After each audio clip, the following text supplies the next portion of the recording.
You smell that? The alien mercenary grunted, scanning the silent forest, sweat trickling down the ridges of his armor. That's not prey. That's bait. He turned just in time to see the girl, barefoot, covered in mud, standing 10 feet away, raise a finger to her lips and whisper, "Run." Then the tree behind her moved. Something big, something wrong. His scream never even reached his own ears. Hours earlier, the dropship had split the clouds above Earth's last wild zone, descending into the lush canopy of the northern temperate zone. The mission was laughable on paper: capture a teenage human girl. No weapons, no known augmentations, just a simple, soft-skinned, underage fugitive with a bounty high enough to make the whole Krex mercenary unit salivate. But from the moment their boots hit moss, things began to feel off. The air was too thick. The silence was too perfect. Birds that should have been chirping were gone, not scared, gone. The first flare had been red, an old Earth military signal code long outdated by Galactic standards. The captain chuckled. She's trying to play soldier. He waved his arm. Split into twos, track the heat signatures. Let's bag the brat before nightfall. But the moment they split, the first trap snapped shut. Grath, the team's demolitions expert, stepped on what looked like a root. He only had time to grunt before a tree swing with spikes slashed down from above and knocked him flat into a bush. The others laughed, but it was the nervous kind, the kind that follows when something feels funny but really isn't. They helped him up, brushing pine needles off his armor, when a buzzing noise caught their ears. A low hum, then a high screech. "A wasps," hissed the comm specialist. "Incoming." "Scatter." One merc got stung through his visor seal and tumbled down the hill, yelling obscenities in 4 different dialects. Another cursed as his leg got tangled in some kind of vine trap that sprayed mud directly into his helmet optics. Somewhere in the trees, the girl laughed. It wasn't loud, it wasn't menacing. It was the kind of laugh you'd expect from someone playing hide-and-seek with their little brother. Up in the branches, Miranda moved like mist, every step planned, every rock and bird call coordinated. She didn't run, she drifted. Her feet knew the moss before her eyes did. Sasha had taught her well. She glanced down through leaves and watched the mercs reassembling in a confused circle, blasters raised, tech malfunctioning, egos bruised. They were afraid and they didn't even know why yet. She tapped a button hidden inside her makeshift bracer and static bloomed across their radio network, faint at first, then louder. Then came her voice, "You boys sound lost. Want directions?" A pause, then her voice, warmer, "Try going back to your ship." "Oh wait, something scratched it." The captain growled, "I triangulate that signal." But the signal bounced from one end of the forest to the other, distorted by interference, too perfect to be random. One of the mercs whispered, "This isn't a rogue teenager. This is a trap." And he was right. Miranda's eyes scanned for heat blooms. Her little nest in the trees gave her full visibility over the merc's latest regroup spot. She saw 2 split off to pee behind a ridge. She marked them. One more wandered down a slope, muttering something about hallucinating movement. She smiled. Sasha had doubled back. The real hunt had begun. Below, one of the mercs noticed something strange in the bark of a tree, claw marks, deep, too deep for any known Earth species. "A captain," he called. "I think we have dashed," then he was gone. Pulled. No gunfire, no struggle, just missing. Like a glitch in real space. The trees didn't even rustle. The other mercs drew weapons and spun in every direction, forming a clumsy perimeter. The captain's voice cracked. "Eyes up. Thermals on." But the thermals read nothing. The next one tried to climb a tree to get a better view. A rookie mistake. 10 feet up, he reached for a branch, then something yanked him upwards so violently his boots dropped behind him. One struck a rock with a thud. Blood dripped moments later, warm and fast. Miranda leaned back against the bark, watching them panic. Her mentor's voice echoed in her mind, "The most dangerous apex predators don't roar. They wait. They watch. Then they kill in silence." And Sasha was not only silent, he was brilliant. One merc, fidgeting with his jamming device, screamed as his gears sparked and exploded in his hands. The rest scrambled. Their HUD's flickering comms were useless. The entire forest had turned on them. The captain looked around and shouted, Enough of this game. Show yourself, you little earth rat. That was when Miranda stepped out. Not from hiding from choice. She stood in a small clearing, bathed in amber sunlight, her face calm, her arms open. She wasn't armed, she wasn't armored.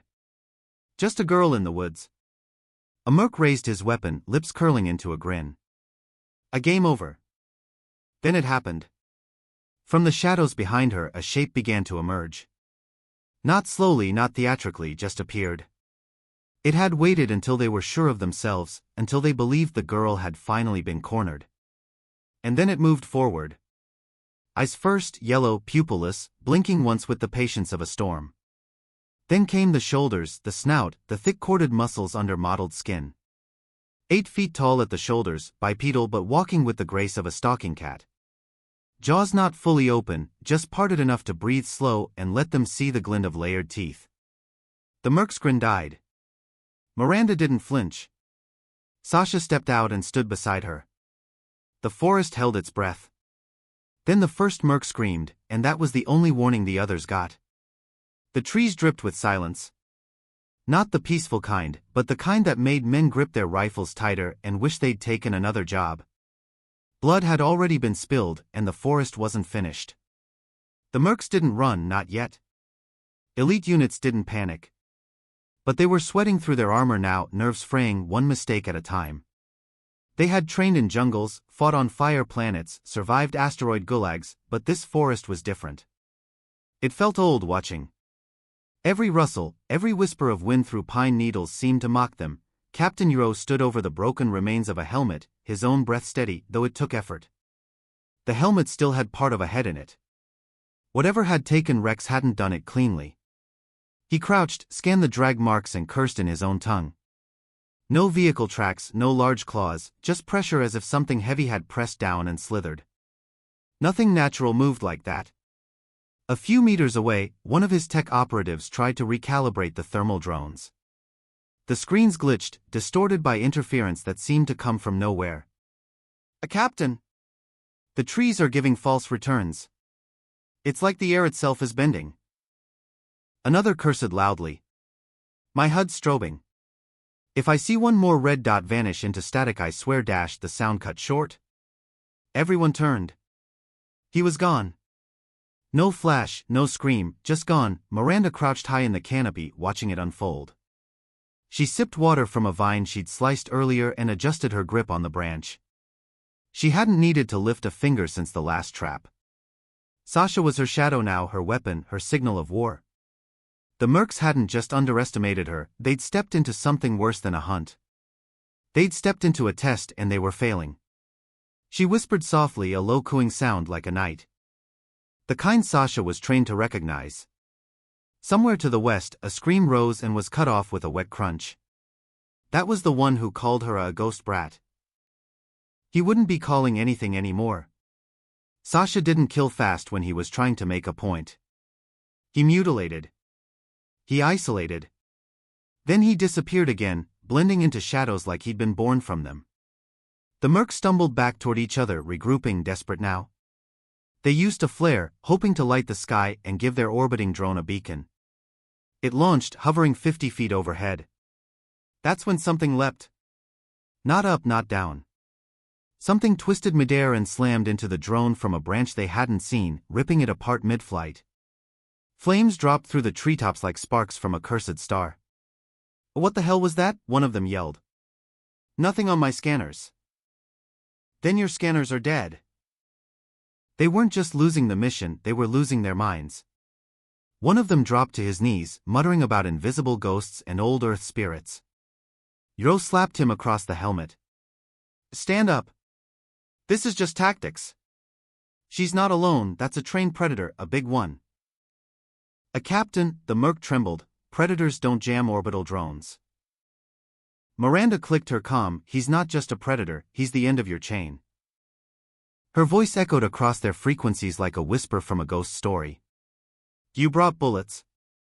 I brought something older. Back in the branches, she slid down a vine silently, landing in soft dirt without a sound. She moved toward a trap zone, not to trigger it, but to guide the last two wanderers in that direction. She left subtle markers, broken grass, scattered footprints, the faint scent of blood from a previously used arrowhead rubbed on bark. Like ants, they followed it without knowing. Sasha stayed close now, she could feel him nearby. He never made noise unless he wanted to. The air around her felt warmer, like he was breathing just behind her shoulder. Her hand reached back briefly and brushed thick fur. Reassurance. She kept moving. Two mercs tried to flank, swinging wide to outmaneuver whatever was picking them off. They found bones instead. Human bones, old ones. Some still had dog tags. Not hers, not Sasha's prey. These were earlier visitors, explorers, scouts, poachers, maybe. She hadn't known they were here. Sasha had. He always remembered where he left a message. She turned back and crept behind them. One of them looked up suddenly, hearing something. What was that? The other said, nothing, probably an echo. No, I swear I dashed. He paused, then frowned. Where's my gun? They looked down. His rifle was gone. Just gone. The leather sling was still across his chest, the weapon had been sliced from it with surgical precision. Then they heard it again, breathing behind them. When they turned, they expected the girl. They saw her, but they also saw him. Sasha's head rose over a rock, eyes glowing faintly. His tongue tasted the air, slow and deliberate. The mercs opened fire too late. Sasha was gone again. Then claws raked across the back. The other turned and saw Miranda calmly notching an arrow. He raised his gun, but the bowstring sang first. The arrow buried itself in his chest plate, punching through alloy like it was paper. The other crawled backward. Please. I didn't mean dashed. She raised another arrow, then hesitated. She lowered it. He stared confused. She said softly, almost kindly, run. Let him decide. He ran. Sasha didn't follow. Not yet. Miranda had let one go. She always did. It made the rest more afraid. The remaining mercs formed a tighter group now, all discipline gone. They'd lost half their team. One muttered, "This isn't recon, this is punishment. She's hunting us." Yo was the only one who didn't look completely broken. He stared out into the woods, clutching a flare trigger like it was holy. She's not hunting, she's testing. Seeing what we do under pressure. And the animal dashed. Yo didn't answer. He didn't have to. Sasha stepped into view on a ridge, 30 meters away, just enough to let them see him.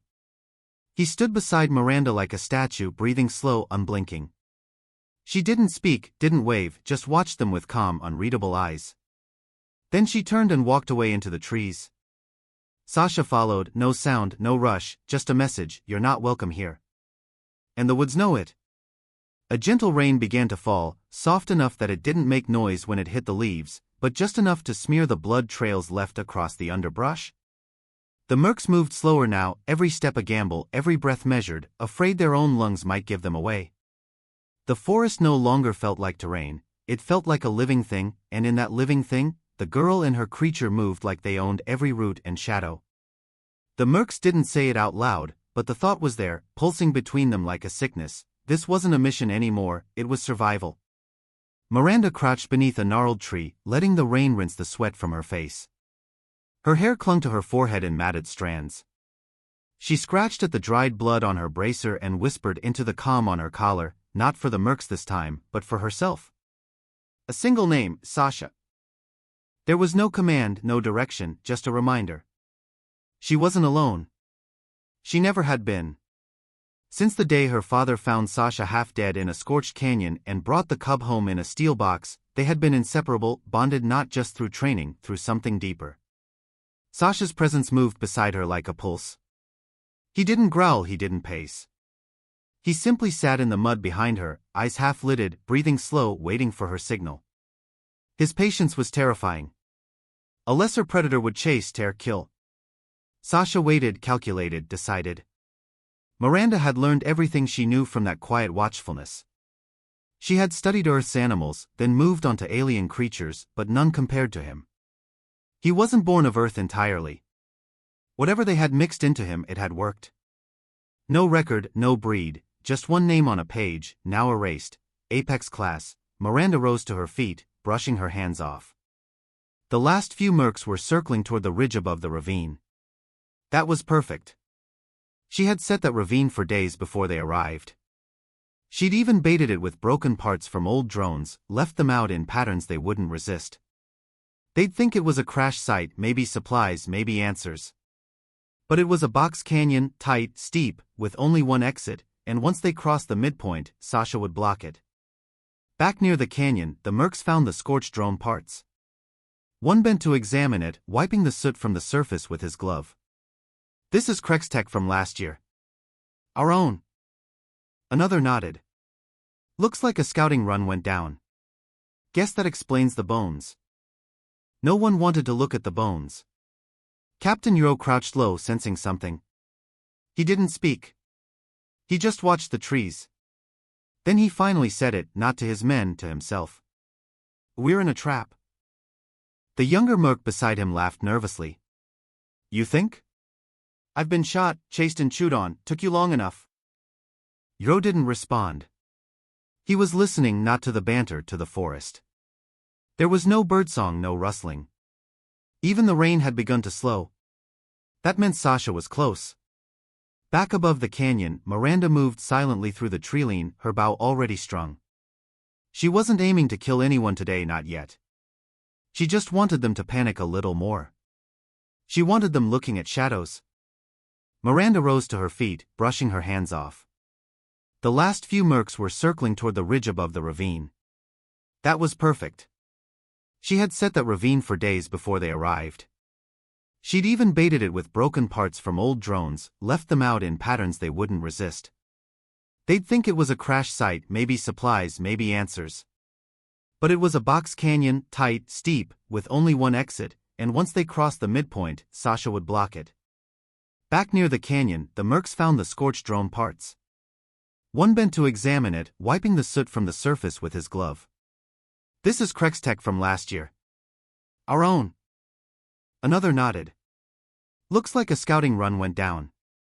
Guess that explains the bones. No one wanted to look at the bones.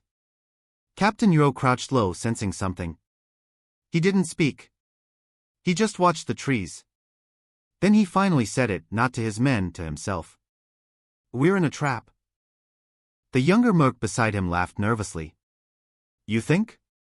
I've been shot, chased and chewed on, took you long enough. Euro didn't respond.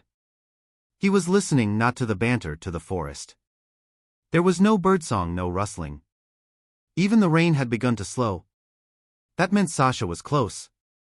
Back above the canyon, Miranda moved silently through the treeline, her bow already strung.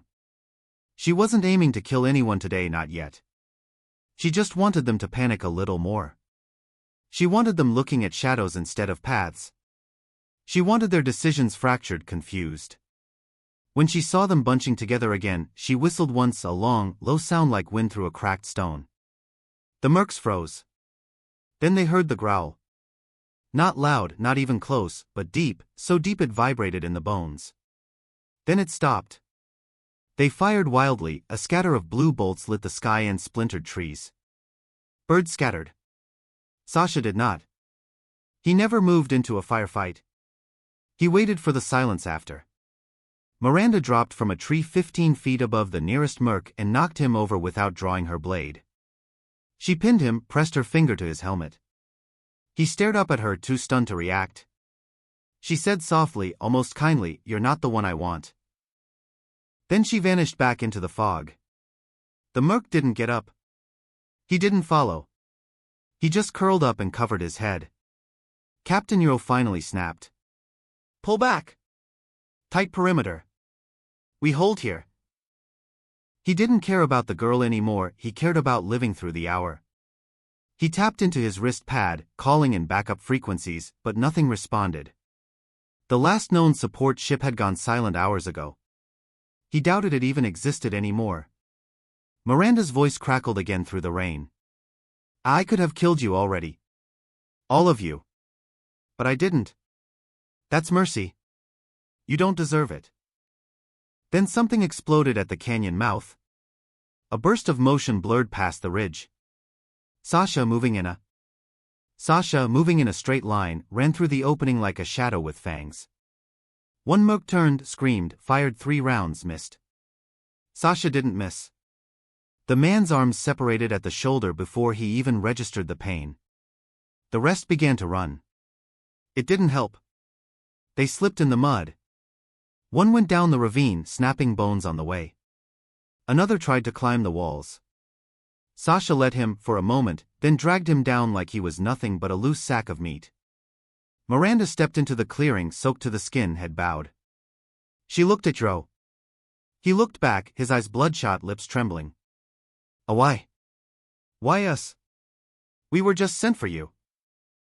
She walked closer. You weren't sent for me. You were sent for a name on a list. But I leaked that list. I planted it. I made sure it reached your client. His confusion turned to realization. You wanted us to come? She nodded. You don't get it yet, you never did. I wasn't hiding, I was fishing. Yo sank to his knees. Then what are you? She stepped beside Sasha, who now sat beside her, blood glistening on his fangs. I'm not bait, she said. I'm the leash. Yo reached for his pistol. He never made it. Sasha's paw came down like a boulder. Miranda turned away. The mission wasn't over. There were still 2 more mercenaries running blindly through the woods, hoping the trees would protect them. But the trees had already chosen sides. The rain had stopped, but the woods remained soaked in tension, as if the air itself hadn't taken a breath in hours. The remaining 2 mercenaries stumbled forward, scraped and shivering, their armor battered, eyes wild. They weren't talking anymore. They didn't have the energy or the trust left to speak. Every sound made them flinch, every shadow held teeth. One of them, the younger one, kept glancing over his shoulder, muttering nonsense under his breath, like a prayer to no one. The older one kept walking in silence, clutching a broken blaster that sparked occasionally, though the power cell had long since drained. He wasn't holding a weapon anymore, he was holding denial. Miranda watched them from above, crouched on a thick branch with moss wrapped around her legs like camouflage. She had no need to move, no need to kill, not yet. She let them wander a little farther, let the fear stew. They would either collapse or cross the marker she'd set carefully, using an old trick, threaded fish hooks and soft bells, silent unless disturbed. The instant they stepped through, the final round would begin. Behind her, Sasha rested with his chin on his paws, tail flicking once every few seconds. His eyes never left the target. He was patient, but not idle. He was listening, measuring. Miranda reached down and tapped twice on the bark beside her, not a signal for him, but a habit she had developed over years of tracking together. It kept her steady, her heartbeat matched his, slow and powerful. The first merc broke the line. The bell barely made a sound, just a faint metallic flutter, but Sasha heard it. He rose. No growl, no flash of teeth, just a shift in posture, like a storm deciding it was time to land. Miranda gave a soft whistle, barely audible to anything human, but to Sasha it meant one thing: move. The forest changed instantly. Birds returned, when stirred, leaves shook. The silence that had gripped the woods for hours fractured, and the remaining mercs froze. The older one looked around, finally understanding what was happening. They weren't being hunted anymore, they were being judged. Sasha came from the right side of the trail, not charging, but appearing. One moment, shadow, the next moment, mass in motion. The older merc dropped to his knees, dropping the dead weapon and raising his hands. The younger turned to run, bolting into the brush in pure panic. He didn't get far. A single bark from Sasha, deep and resonant, was all it took. The boy tripped, slid down an embankment, and landed hard against a tree, groaning in pain. Sasha didn't follow, not yet. Miranda dropped from her branch and landed beside the older merc, who remained frozen, mouth slightly open, as if waiting for some kind of explanation that would make this a dream. She crouched beside him, her face was tired but calm. You have 2 choices. He blinked at her. A what? Drop your gear. Walk back to the clearing. Don't touch another weapon. Don't speak to another machine. And maybe, just maybe, he'll let you go. The merc's hands shook. And the other choice? She didn't answer. Sasha stepped out beside her, eyes locked onto him, head tilted just slightly. It was not a threat, it was a question. The merc stripped the gear off his chest so quickly he almost tripped over his own boots. He left everything: comms, data pads, encrypted cubes. Miranda nodded once. A good choice. The younger merc groaned again from the ridge. She looked toward the sound, then glanced at Sasha. Sasha was already gone. The boy tried to crawl away, mud covering half his face. His leg was broken, bent at an angle that said he wouldn't be running anytime soon. He heard footsteps approaching and screamed, "Please. I surrender. I'm done. I didn't want to be here. I just wanted money." Miranda stepped down the hill slowly, not smiling, not angry, just quiet. She didn't say anything. She crouched beside him and looked into his face. "You're lucky," she said after a long pause. He blinked, confused. "I usually don't give second chances. But you're scared enough to learn." A crawl to the river. There's a raft. Sasha will let you reach it.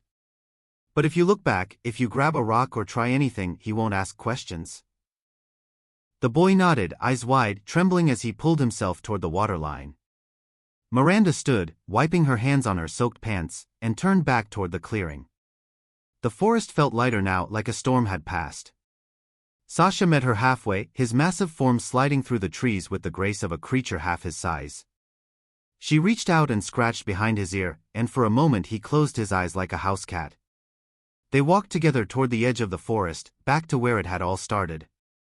The wreckage of the merc's dropship still smoldered, metal twisted, moss curling into the cracks.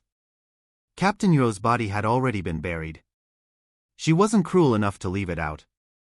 Even enemies deserved respect once they understood they were outmatched. A transmission clicked in her ear, low frequency, secure. "Do they believe it?" the voice asked.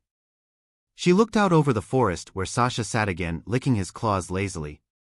"A yes," she said. "They think I'm just a survivor with a pet. Not a handler." "A good." The deception worked. Mission logged. Command will send cleanup teams. She turned off the comm. She didn't like the voice, too cold, too strategic. But it served its purpose. Earth had been quiet for too long. The off-world empires needed reminding: you don't invade where the apex already lives. Sasha yawned, exposing rows of teeth longer than her fingers. She sat beside him, leaning into his side. They had survived more than just one mercenary team. They had survived extinction, training, exile, betrayal, and isolation. But together they had found purpose. The girl and the beast, the weapon and the warning. From the trees above, a hawk screamed. Miranda looked up, then back at the darkening forest. "Let them come." She was ready. Far above the forest, on the orbiting cruiser that had dispatched the mercenary team, silence filled the command deck. Dozens of officers stood around dimly lit consoles, watching the replay feed loop again and again: the girl, the predator, the disappearances, the blaster fire into shadows, the final message from Captain Yo before his signal flatlined. No one spoke. It was one thing to lose a squad. It was another to lose control of the narrative. And right now they had no narrative at all, just fear. At the center of the bridge, the commanding officer leaned on the edge of the table, eyes narrowed as he studied the girl's face, frozen on the last frame. She wasn't screaming, she wasn't hiding. She was standing tall, looking directly into the drone lens, her hand resting gently on the back of a creature that had no classification in any known database. She had looked calm, but more than that, she had looked in charge. A junior officer cleared his throat and spoke softly. "Sir, the asset we targeted appears to have been bait. Our original dossier was compromised." The commander didn't answer at first. He reached out and tapped the girl's image, enlarging it slightly. Her eyes weren't afraid. They were measuring. Cold. Not blank like a civilian, not frenzied like prey. Focused. Strategic. He leaned back and muttered, she wasn't being protected by the creature. She was commanding it. Another officer frowned. Then what was the purpose of the bounty? Who put her on the list if not us? The commander turned slowly toward the hollow display and brought up an encrypted file. It pulsed with a red symbol, an Earth seal, not a government one, a Black Op imprint. Experimental Assets Division, hidden deep inside layers of false data. He tapped the file open and let the officers read. She's not just bonded, he said. She's an asset class, hybrid handler. No external implant, no voice module, just neural imprinting. They raised that thing with her. It listens because it was built to. The officers looked at each other uneasily. The implication wasn't lost on any of them. She was no refugee, no fugitive. She was a test and they had failed it. A new purpose? On the forest floor, the wind had shifted again. Miranda sat on a boulder near the edge of the river, her boots off, feet dipped into the cold stream. Sasha lay beside her, half asleep, tongue flicking occasionally as he scented the air around them. The woods had returned to their rhythm. Frogs croaked in the reeds, birds picked through moss. The violence had passed, nature was resettling itself as if it had never been disturbed.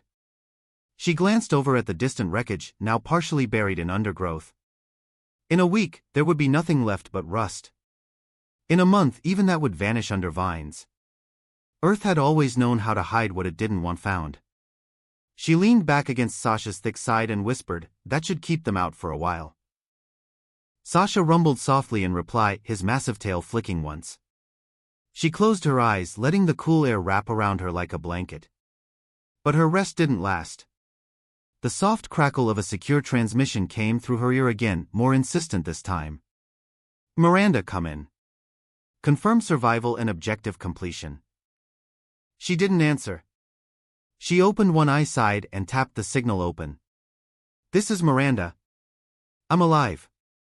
The field is cleared. No surviving hostiles. 2 were released unarmed as requested. Sasha is unharmed. Objective complete." There was a pause. "A good," the voice said. "A retrieval is unnecessary. You'll remain in zone.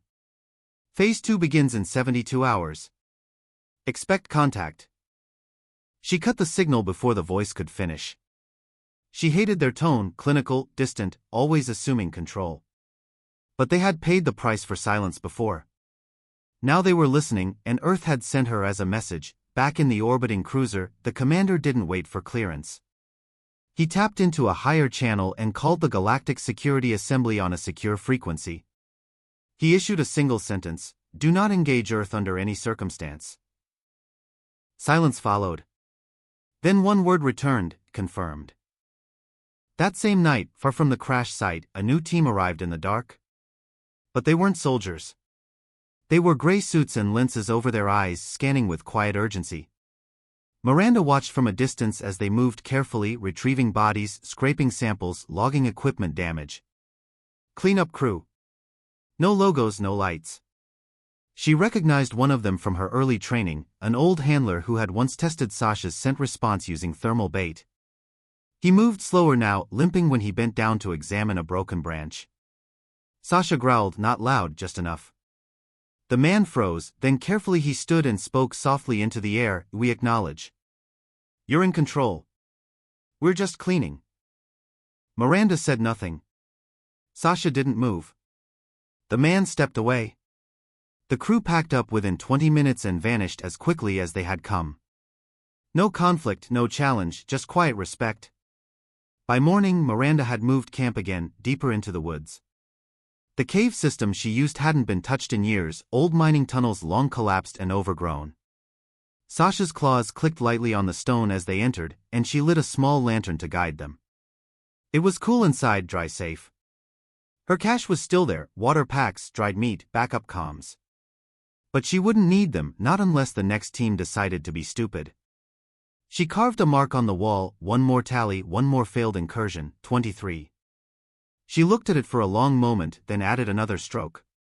Not for a death, for a decision. This time she had shown mercy and the galaxy had noticed. Somewhere out in space, behind the diplomatic channels and the war councils and the bounty lists, someone was finally asking the right question: who trained her? But the better question was why they let her live alone in the woods. The answer was simple: because Earth had stopped building armies. They had started building messages. And Miranda was the sharpest sentence they had ever written.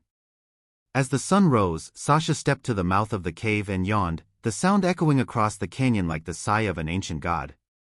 Miranda followed, stretching.